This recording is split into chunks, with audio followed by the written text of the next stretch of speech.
that Charlotte? What could she want with Lepine-Pauline? Pretty please with the cherry on top, Charlotte! Journalist extraordinaire! Please tell me you're joking! I read that a gang of criminals tricked the Gardamex by disguising themselves as blubber beasts. It's true, isn't it? It has to be! I've invested all my savings into graph adversarial technology and even taken out a sizable bank loan. I'm begging you like the beggiest beggar in all of begdom.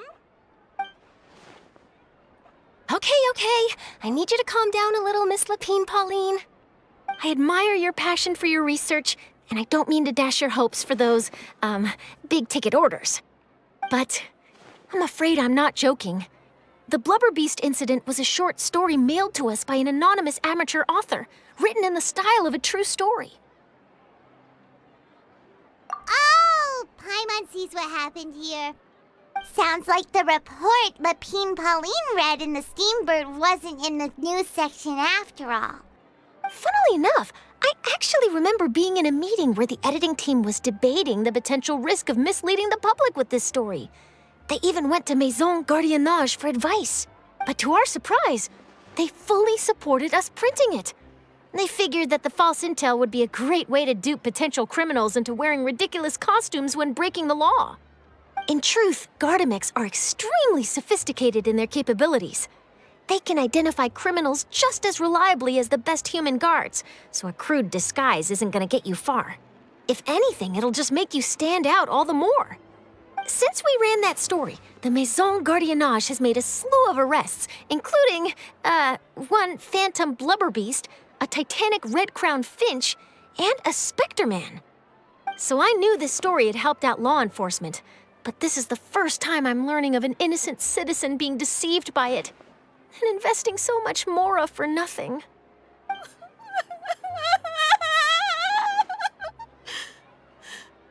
Uh-oh.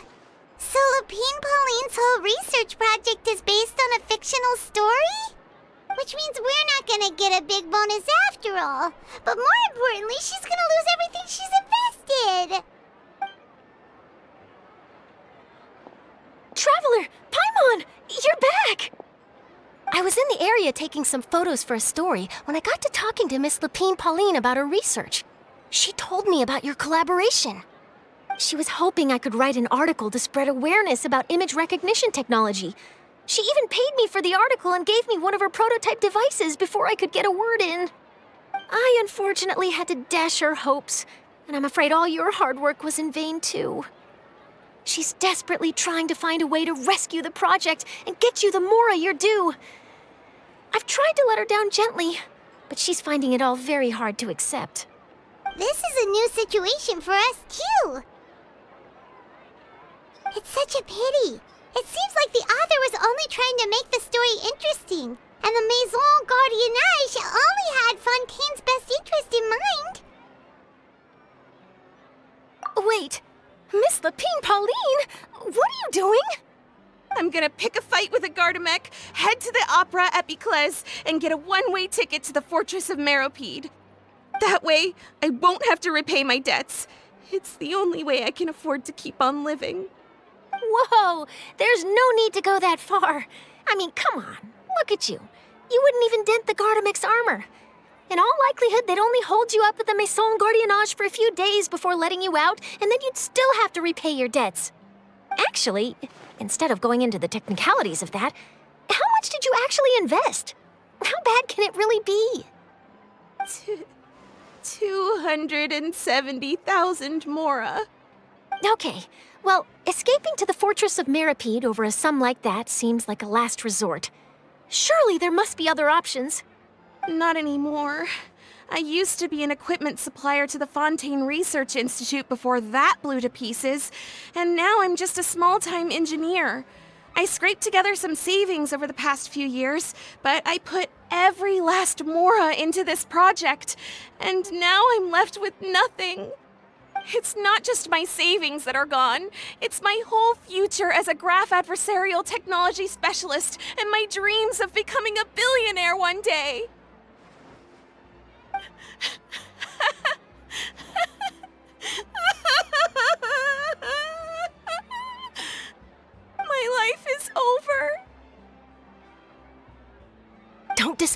Lepine-Pauline. I think I know a way for you to turn this around. This prototype you've given me, the camera lens for image recognition sample collection.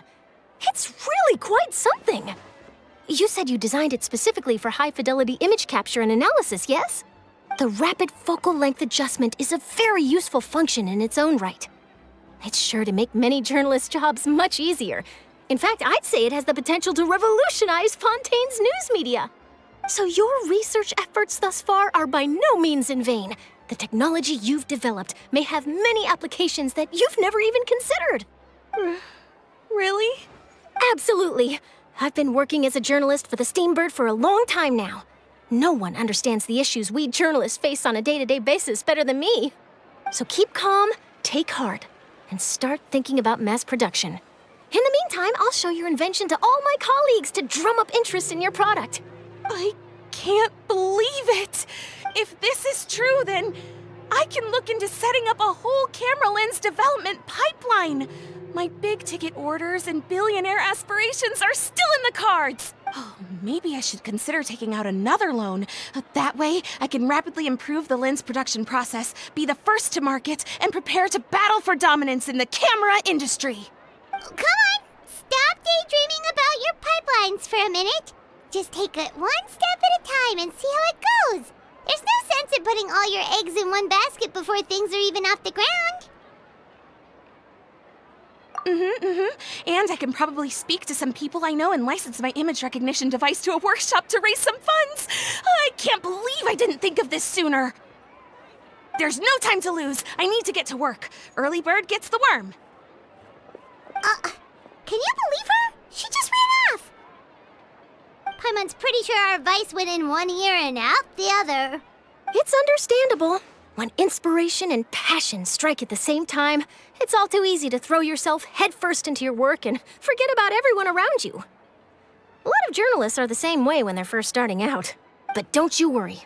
I'm gonna write an article on all this, and I'll be checking in on her regularly. Her research has the potential to benefit the entire journalistic community. I'll give her plenty of input to stop her from going down any rabbit holes and make sure mass production of her lens can begin as soon as possible. It's reassuring to know that you'll be looking out for her, Charlotte. Actually, you know what? Why don't you two take this prototype lens? I'm sure you'll have plenty of chances to use it on your travels. It takes the right person to get the most out of a new technology. In your hands, it's sure to capture some amazing sights. Thanks a lot, Charlotte. No bonus, no biggie. This makes everything worth it. You're welcome. I got something out of this too. The beginnings of a very interesting news story. The boundaries between real news reports and news-like fiction must not be blurred, even when there's a compelling justification for doing so. Yes, that's how I'll phrase it to the editors when I give them my feedback. Let's hope we don't mislead any more well-meaning citizens in the future.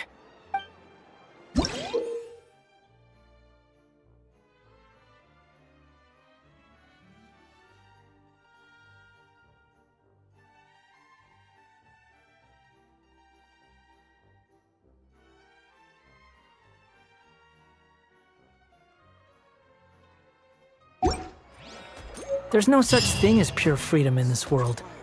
Even the wind cannot blow on forever.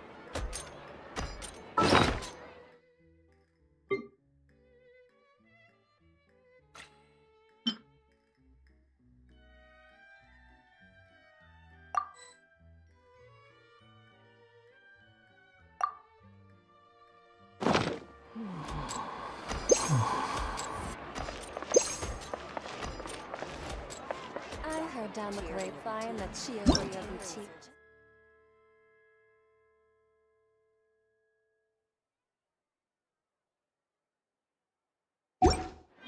They have.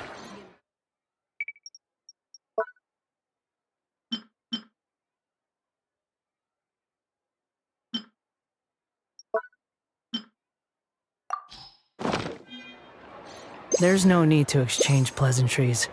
It's rather pathetic to force a conversation just to occupy silence.